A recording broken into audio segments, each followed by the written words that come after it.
She had made a mistake coming here. Serafina pressed her back against the cold stone of the corridor, heart hammering beneath her ribs as footsteps echoed somewhere in the darkness behind her. The Alpha King's private wing was forbidden to servants, punishable by exile at best, death at worst. But she had to see him. 3 days of silence, 3 days without a whispered message or a secret meeting in the moonlit gardens. 3 days since he had pressed his mouth to the curve of her hip and marked her as his own, and then nothing. The choosing was tomorrow. Every noble house in Ravenmoor had sent their daughters to compete for the king's hand, and Serafina, a nobody with no name and no bloodline, had been shut out without explanation. She found the door to his study and pushed it open before her courage could fail. The room was empty. Candles burned low in their holders, casting wavering shadows across walls lined with maps and ancient texts. The scent of him lingered everywhere. Pine and winter wind and something darker beneath, something that made her wolf stir restlessly in her chest. Serafina moved deeper into the chamber, her eyes scanning for any clue to his sudden distance.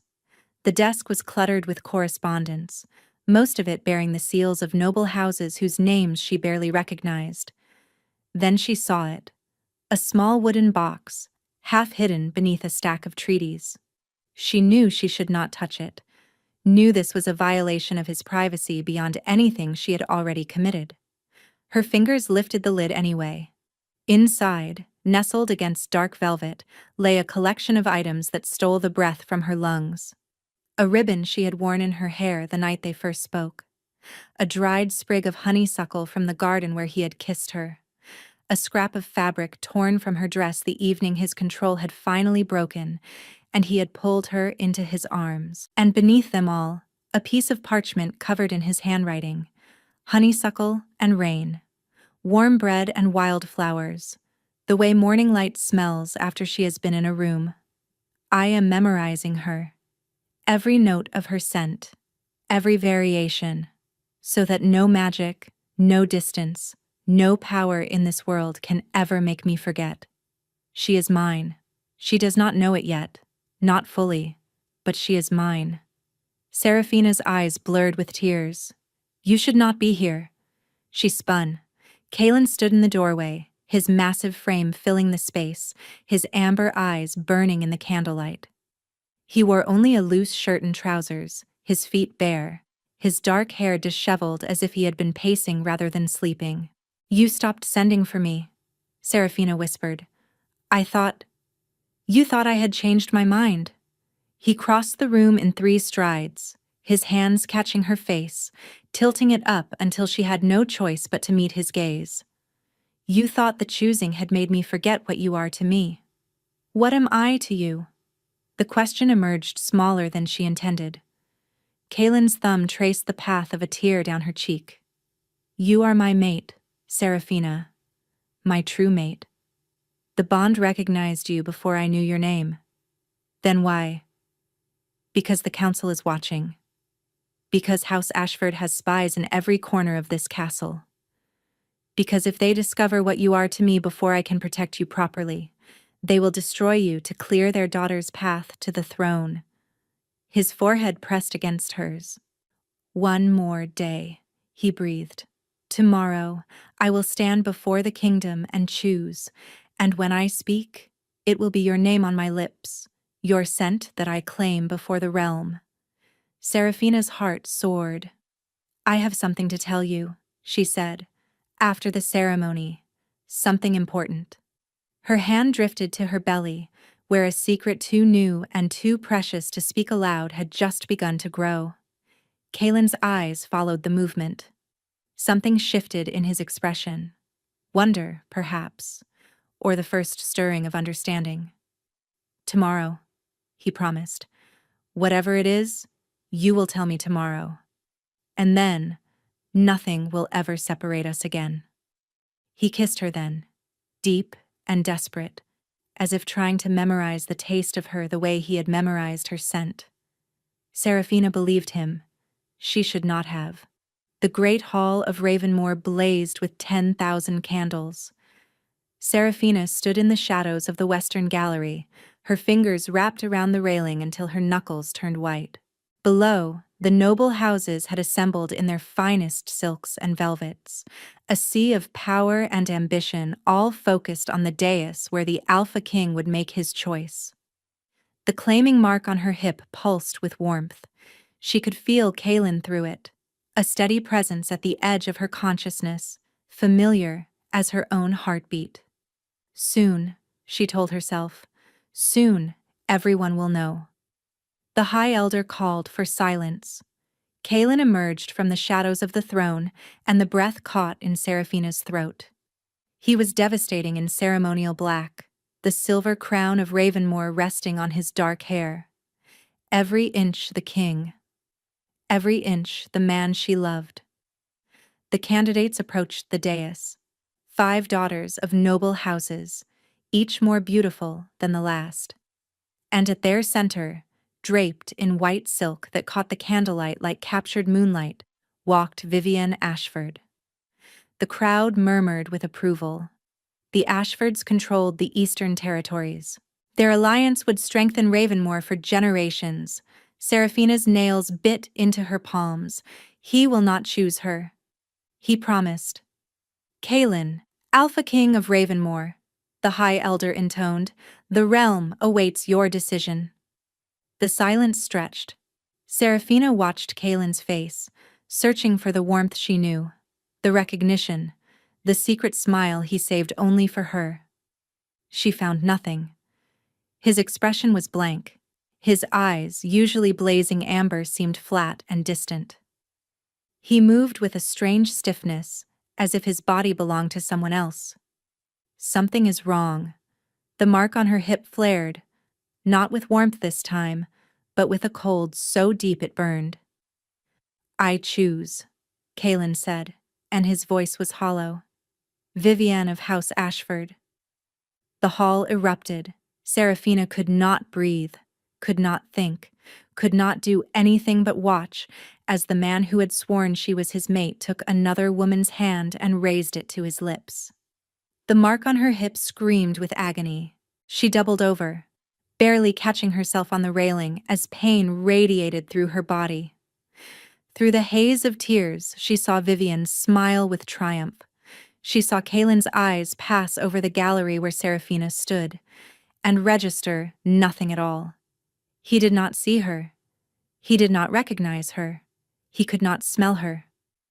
A sob tore from her throat, lost in the cacophony of celebration below.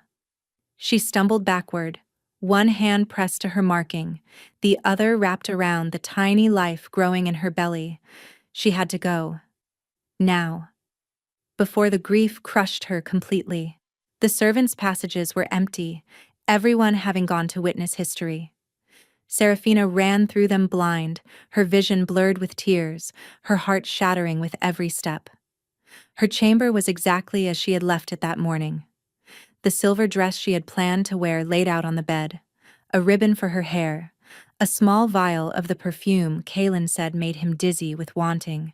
She packed nothing beautiful, only practical clothes, her mother's pendant, the herbs she had been gathering for the nausea that plagued her mornings. At the window she paused.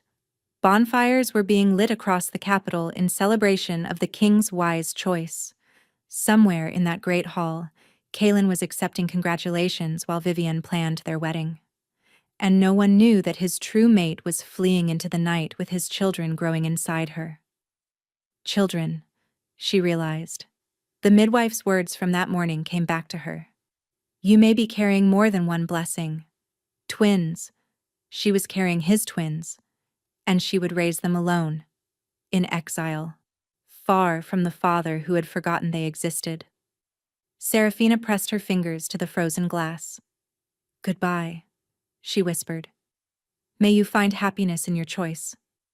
Then she pulled her cloak tight and slipped through the servants' gate, disappearing into the winter darkness.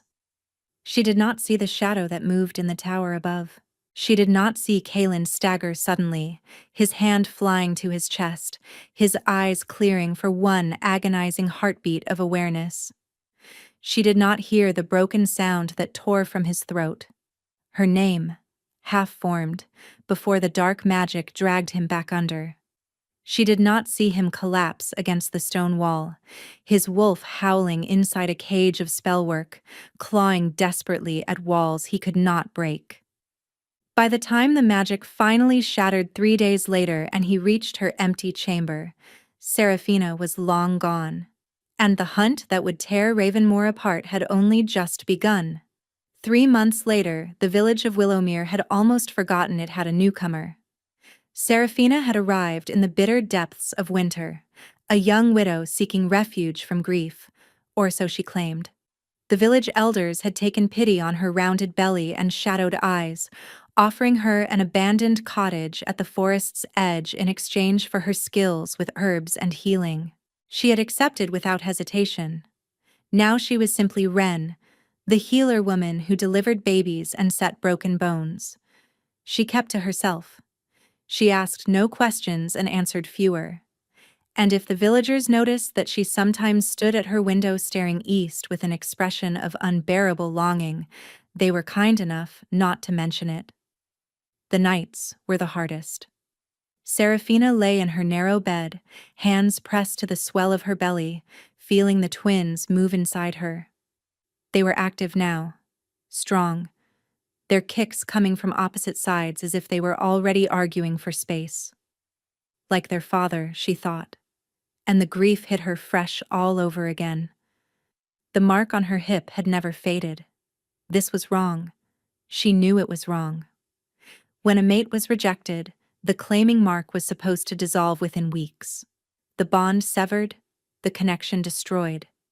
But hers burned hotter with each passing day, a constant ache that kept her awake and haunted her dreams. And the dreams themselves.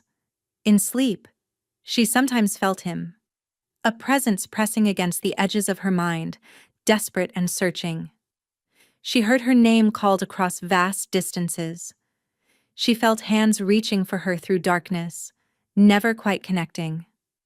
She told herself it was grief playing tricks on her, told herself the bond was simply taking longer to die because she had loved him so completely. She almost believed it. Mistress Wren?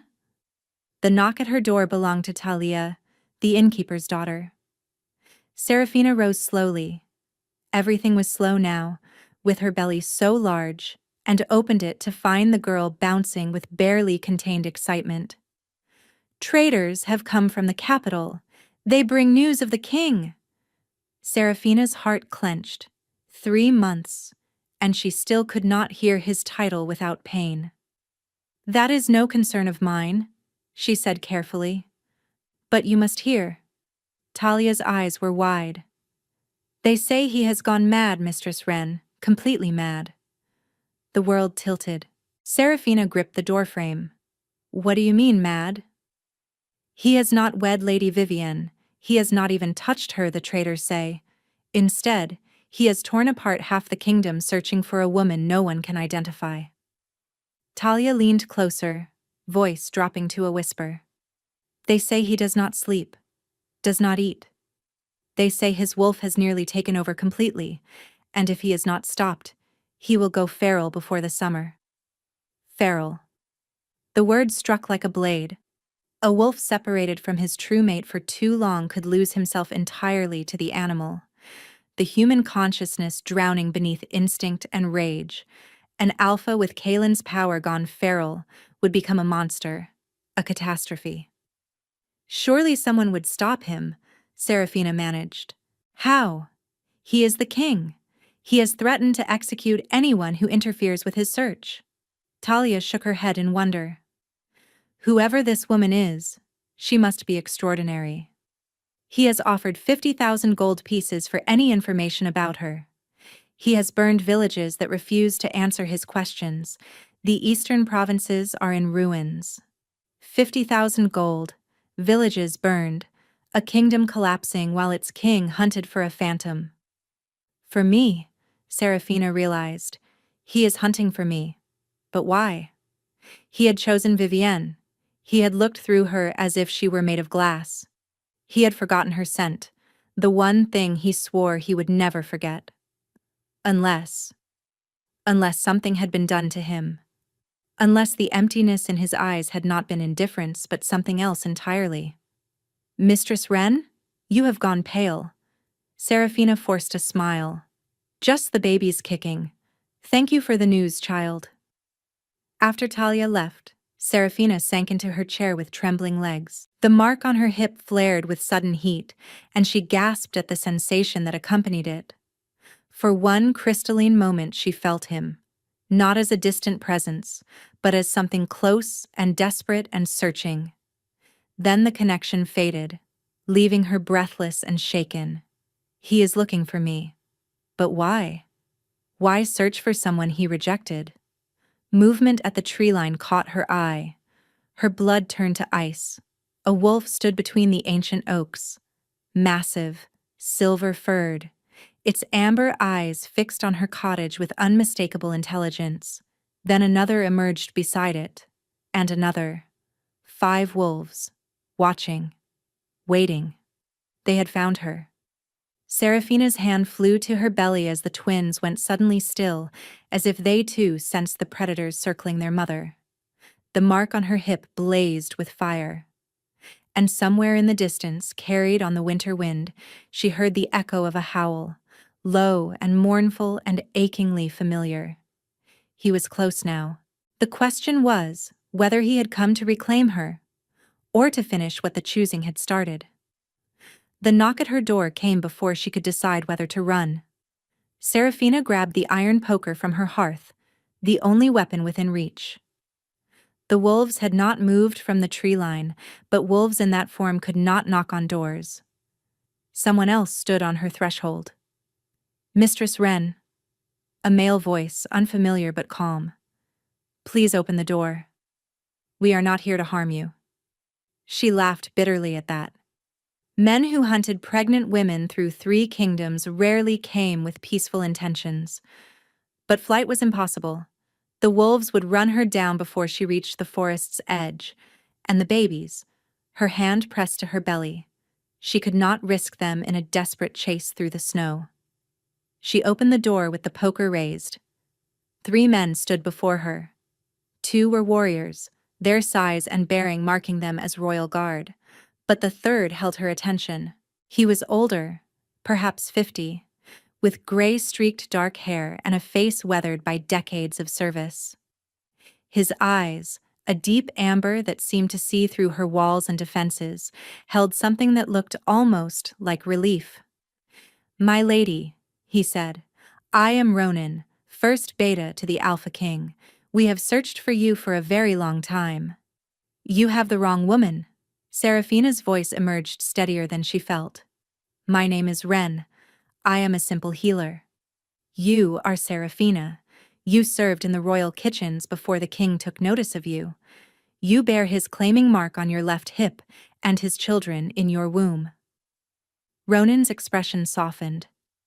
And you have been running from a rejection that never truly happened. The poker wavered in her grip. What do you mean never truly happened? May we come inside? What I have to tell you should not be spoken where unfriendly ears might hear. Everything in Seraphina screamed to refuse, to barricade the door and hide until these men and their wolves disappeared. But the babies shifted inside her, and the mark on her hip pulsed with warmth, and some desperate part of her needed to understand. She stepped aside. Ronan entered alone, leaving the guards at the threshold. His eyes swept the modest cottage, the drying herbs, the narrow bed, the evidence of a life rebuilt from ruins. He did not choose Vivian Ashford, Ronan said quietly, not willingly, not with any part of himself that was truly him. Seraphina's knees threatened to buckle. Explain. The night of the choosing, House Ashford deployed magic we believed had been lost for centuries. Scent masking. A spell that severs a wolf from his ability to recognize his mate's scent, the very foundation of the bond. No. Seraphina shook her head. That is impossible. I felt him reject me. I felt the bond. You felt him lose you. There is a difference. Ronan's voice was gentle but firm. The spell created a void where your scent should have been. The king went through the ceremony in a fog, unable to access his wolf, unable to feel the connection that should have guided him to you. And when the spell broke? He woke 3 days later screaming your name. He remembered nothing of the choosing, only the darkness that had swallowed him and the agony of emerging to find you gone. Seraphina pressed a hand to her mouth. 3 days. He had been trapped in magical fog for 3 days, while she fled into the night believing herself abandoned. Why did you not come sooner? The question tore from her. 3 months I have been hiding, 3 months believing he had thrown me away like nothing. Because we did not know where you were. Because the Ashfords have spies everywhere, and any hint of your location would have reached them before it reached us. Because... Ronan withdrew a folded letter from his coat. Because of this. The seal was broken, but the Ashford serpent remained visible in the dark wax. The false mate has been located. The message read, Assassins deployed. The problem will be eliminated before the full moon. Long live Queen Vivienne. The paper trembled in Seraphina's hands. This arrived at the castle a week ago, Ronan continued. We intercepted it by chance. The assassins are already hunting you, my lady. We came as quickly as we could, but I do not know how close behind us they may be. As if in answer to his words, a howl split the evening air. Not from the wolves at the tree line, from deeper in the forest. Closer. And filled with a predatory hunger that made Seraphina's blood run cold. Ronan was on his feet instantly. They have found us. Through the window, Seraphina saw the silver wolves who had been watching her cottage suddenly turn toward the forest, hackles raised. New shapes were emerging from the darkness. Darker wolves, moving with coordinated precision. And leading them, stepping from the shadows with a crossbow raised, was a figure in black leather whose face was hidden behind a mask of bone. Get to the cellar, Ronan commanded. Stay hidden until... The first arrow shattered the window. Glass exploded across the room. Seraphina stumbled backward, hands flying to protect her belly. The 2 guards burst through the door, already shifting, their human forms dissolving into wolves that lunged toward the attackers. Go! Ronan roared. But Seraphina did not move toward the cellar. Something was awakening inside her. Something that had slumbered her entire life, stirring only in moments of extreme emotion. The midwife who delivered her had whispered of it to her mother. This child carries old magic, keep it hidden. And Seraphina had obeyed, suppressing the warmth that sometimes bloomed in her palms when she healed a wound or comforted a frightened animal. She was done hiding. Golden light ignited between her hands. Ronan spun, eyes widening. What? Get behind me. Seraphina stepped through the shattered window into the chaos of battle. The assassin wolves faltered at the sight of her. A pregnant woman glowing like a star descended to earth. Their formation broke as instinct warred with training. You will not have them, Seraphina said, and her voice resonated with power she had never known she possessed. You will not have any of them. She knelt beside the nearest fallen guard and pressed her glowing hands to his wounds. Energy poured from her, knitting torn flesh, mending what should have been fatal. An assassin wolf lunged for her throat. The light around her flared like a sunrise. The wolf was hurled backward with a yelp of pain, its dark fur smoking where the radiance had touched it. 2 more fled into the forest, unable to withstand the ancient magic blazing from her skin. But not all of them ran. The masked figure raised its crossbow, aiming directly at Seraphina's heart. The Ashfords send their regards, a female voice hissed. The finger tightened on the trigger, and the forest behind them exploded. Trees shattered like kindling. The ground shook with the force of something massive approaching. The remaining assassin wolves scattered in pure terror, abandoning their leader. The masked woman spun toward the sound. She was not fast enough. A wolf the color of midnight burst from the darkness, enormous, powerful, eyes blazing with golden fire. It crossed the clearing in a single bound, its jaws closing around the assassin's arm before she could loose her arrow. The scream was brief. The wolf flung the broken body aside and turned, searching for more threats. Finding none, those burning eyes fixed on Seraphina. She could not breathe, could not move, could only stare at the creature that radiated power like heat from a wildfire. The wolf approached slowly, each step deliberate. Blood dripped from its muzzle. Its massive body blocked out the moonlight. And when it reached her, it lowered its great head and pressed its nose to her belly with a gentleness that shattered her heart. The twins kicked, both at once, as if responding to their father's presence. The wolf made a sound that was almost a sob. "Kaelin," Seraphina whispered. The shift happened between one heartbeat and the next. Where a wolf of midnight black had stood, now a man knelt in the blood-soaked earth. His hands hovered over her belly, trembling as if she were made of glass. And when he raised his eyes to hers, Seraphina saw something that shattered the walls she had spent 3 months building around her heart. The Alpha King of Ravenmoor was weeping. "You are real," Kaelin breathed. His voice was a ruin, scraped raw by months of howling into empty nights. "I thought I had finally lost my mind, that my wolf had conjured you from desperation." Seraphina could not move, could not speak. She could only stare at the man she had loved, the man she had believed had thrown her away like refuse, as tears carved paths through the blood and dirt on his face. "May I?"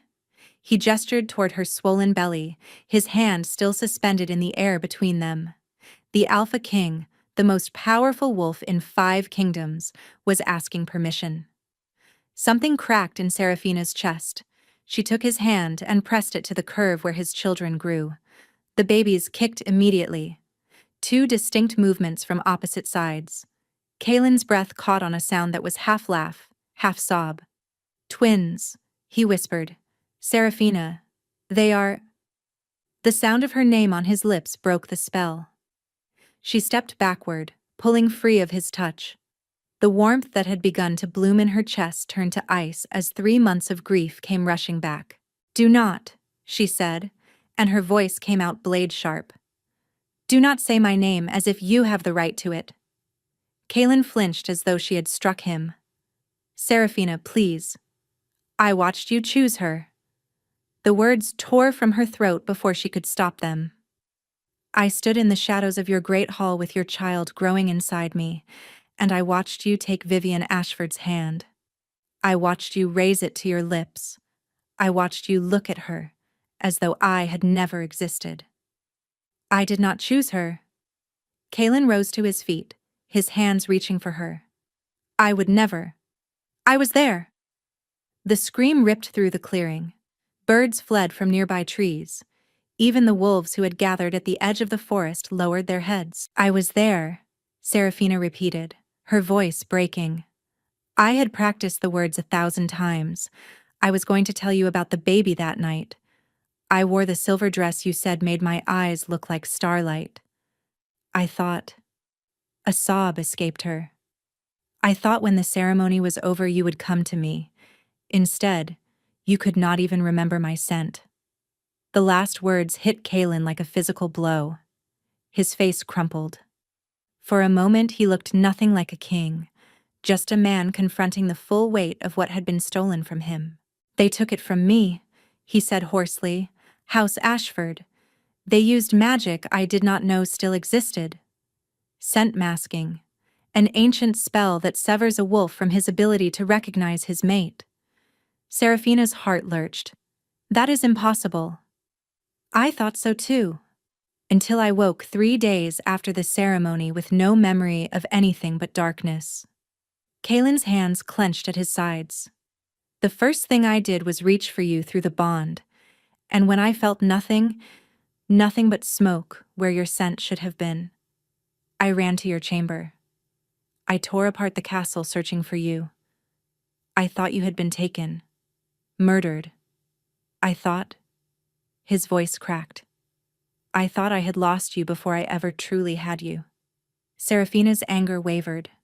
The bond, the one she had believed severed, pulsed between them now, tentative and wounded, but undeniably present. Ronan told me about the magic, she admitted quietly. He told me you were searching. But Kaylin.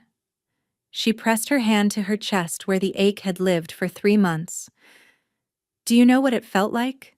To believe the man who marked me, who swore I was his fated mate, had simply forgotten me?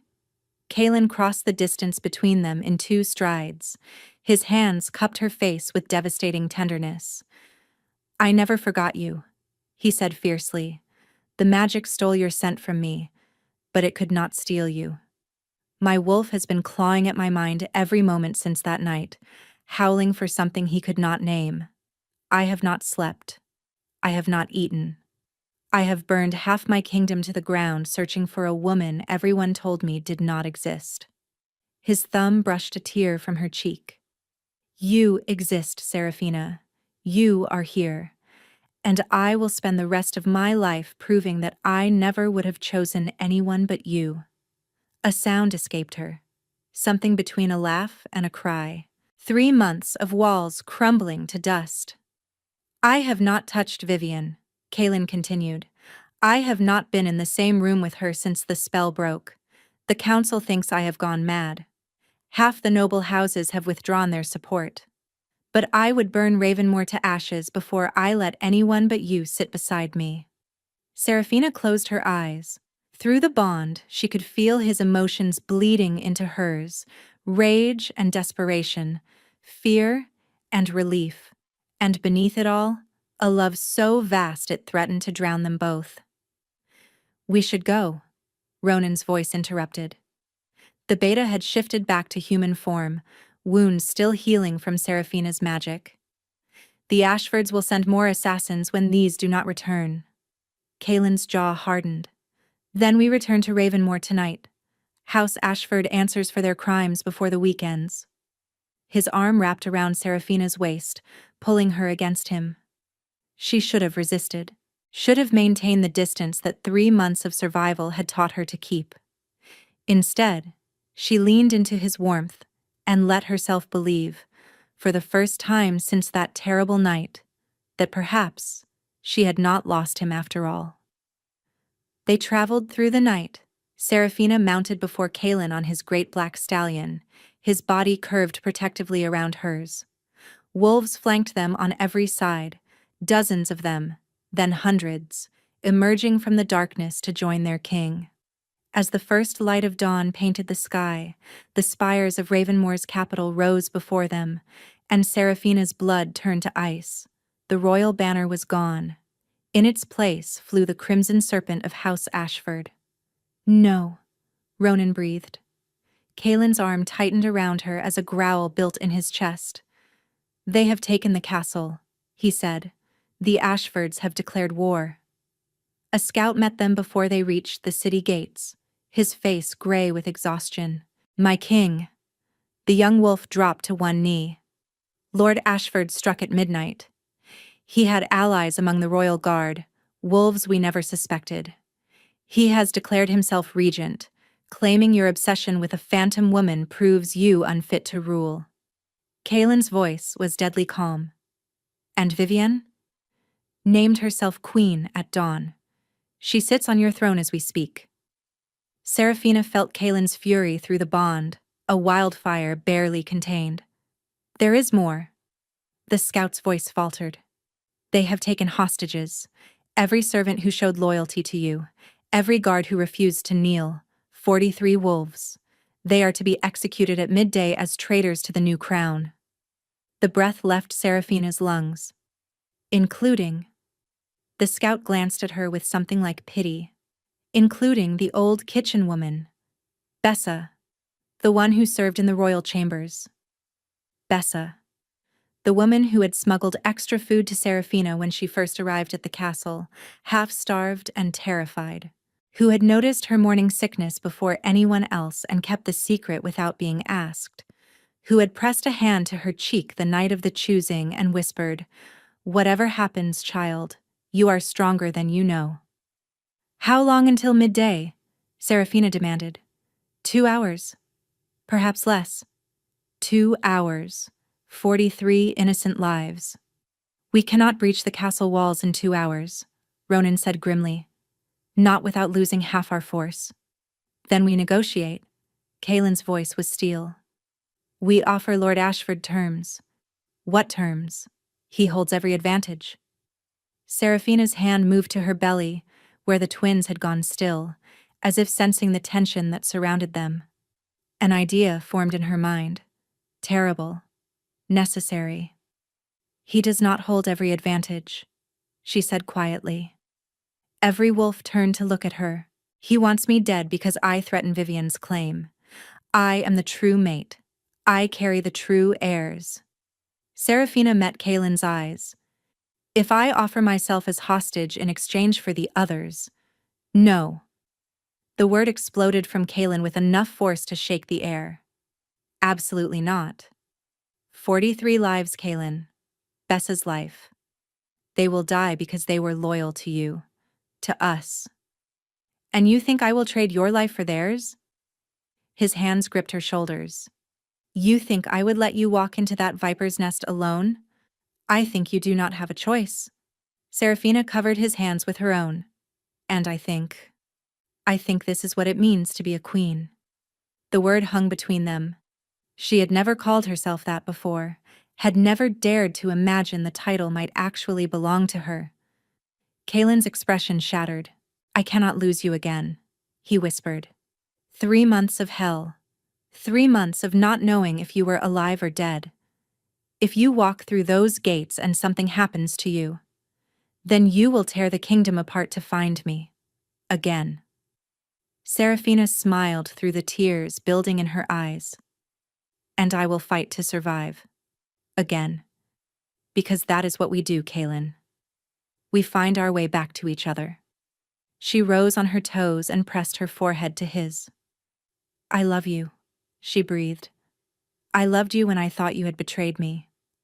I loved you through 3 months of exile. I love you now, even as I ask you to let me do this impossible thing. Kaelin made a sound like a wounded animal. I love you. His voice broke on the words. From the moment I first caught your scent in the castle gardens, I knew. My wolf knew. You are everything, Seraphina. You are my heart. My home. She kissed him. It was desperate and fierce and tasted of salt from both their tears.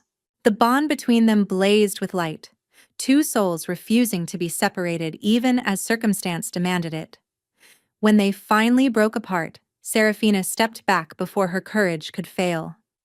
2 hours, she said. If I am not out with the hostages by then, bring your army. Burn it all down if you must. She turned toward the city gates before he could respond. Seraphina. Ronan caught her arm. His eyes held something like respect. The servants' passage behind the eastern tower. It leads directly to the throne room. If you need an escape route, thank you. She walked forward. Alone. The gates of Ravenmoor loomed before her, guarded by wolves wearing Ashford crimson. They stiffened as she approached, clearly recognizing the woman their masters had sent assassins to kill. Tell Lord Ashford that Seraphina, true mate of the AlphaKing, requests an audience. Her voice carried across the morning air with a strength she did not feel. Tell him I am here to negotiate. The guards exchanged glances, then one disappeared through a side door while the others kept their weapons trained on her. She waited.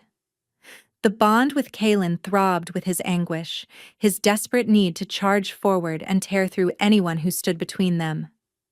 She sent back what reassurance she could, though her own heart was pounding so hard she could barely breathe. The gates groaned open. Lady Seraphina. A man in Ashford livery smiled with too many teeth.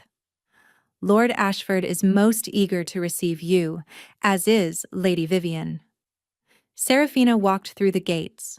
Behind her she heard Kaelin's howl split the morning sky, a sound of rage and terror and love so fierce it shook the ancient stones. She did not look back.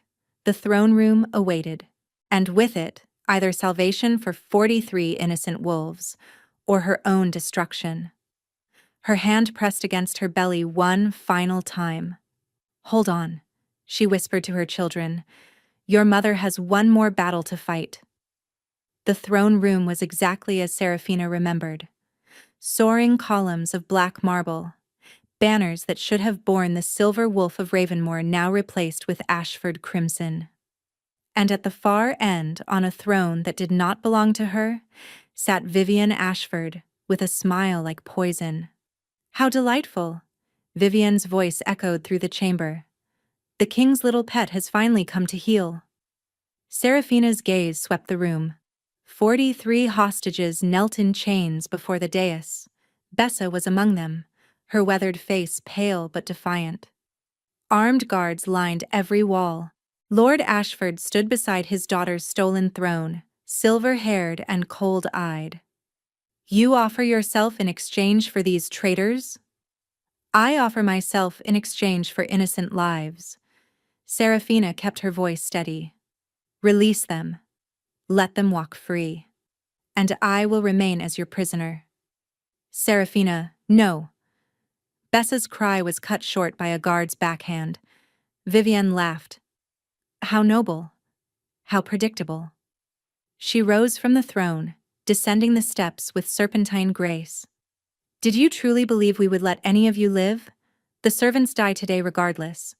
You have simply made it easier by delivering yourself to us." Seraphina's blood chilled. "We had an agreement." "We had nothing." Vivian stopped inches from her face. "You are a commoner who spread her legs for a king and thought that made her special. You are an inconvenience to be eliminated." She nodded to her guards. "Kill them all. Start with her."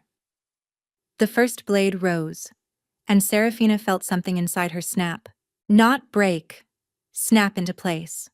Power surged through her veins, golden and ancient and furious. The light that had saved Ronan in the forest was nothing compared to this. This was the magic of her children, the magic of the true mate bond, the magic of a mother wolf protecting her young. It exploded from her body like a sunrise. Guards were thrown backward. Weapons clattered to the stone floor. The chains binding the hostages shattered into 1,000 pieces.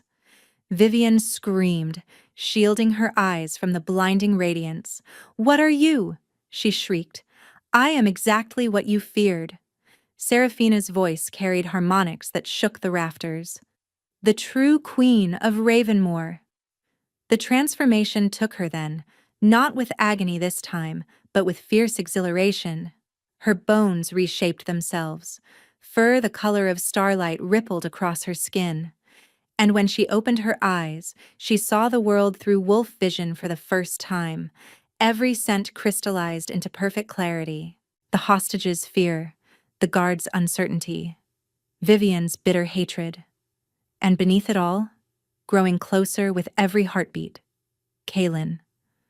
The throne room doors exploded inward. A wolf of midnight black burst through the wreckage, followed by a tide of silver and gray and brown. Kaelin's army had arrived. The battle was brief and brutal. Seraphina fought beside her mate for the first time, their wolves moving in perfect synchronicity. Where he struck with raw power, she defended with blazing light. Where she faltered, he was there to shield her. Two halves of a single force, unstoppable together. Lord Ashford fell to Ronan's jaws.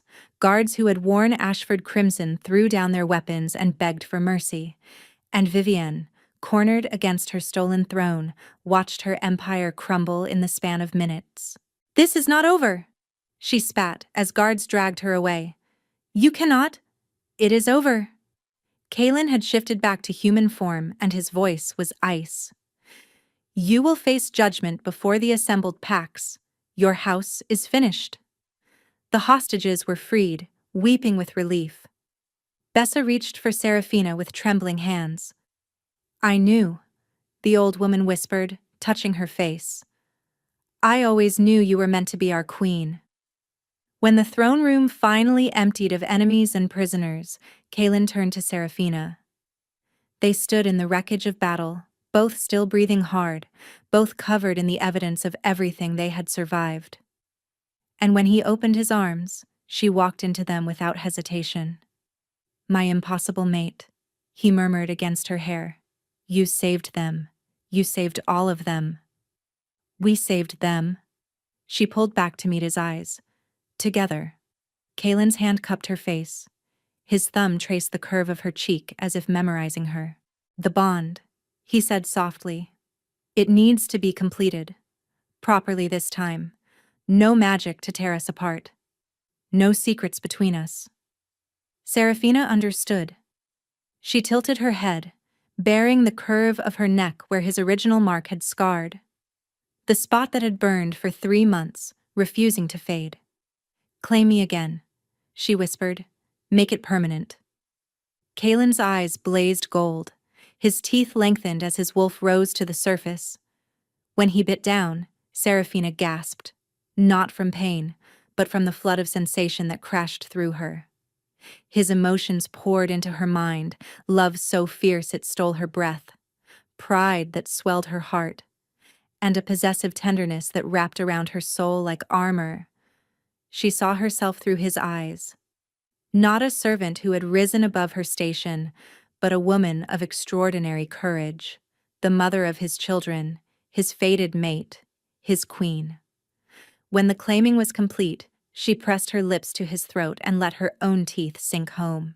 Kalen shuddered as the bond sealed from both sides. Now she felt everything, his heartbeat synchronized with hers, his thoughts brushing against the edges of her mind, his wolf curled contentedly around her own.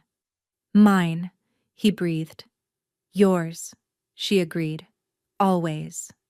3 months later, Seraphina gave birth to twins in the royal chamber.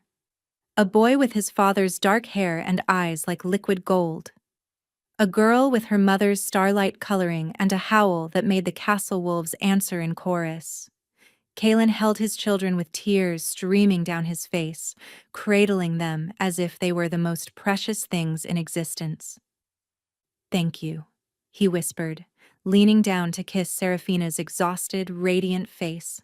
"For fighting, for believing, for coming back to me." She smiled, reaching up to touch the claiming mark on his throat, the mark that matched the one she bore. "You found me," she said softly. "You tore apart the kingdom to find me. How could I ever doubt a love like that?" Through the window, the sun rose over Ravenmoor. The Ashford banners were long gone, replaced by the silver wolf that had flown over the castle for generations. The kingdom was healing, the people were safe, and in the royal chamber, surrounded by their pack, the Alpha King and his true queen held their children and breathed in each other's scent. The scent he had known by heart, even when magic had tried to steal it from him. The scent of home. Thank you so much for listening. I hope you enjoyed this story.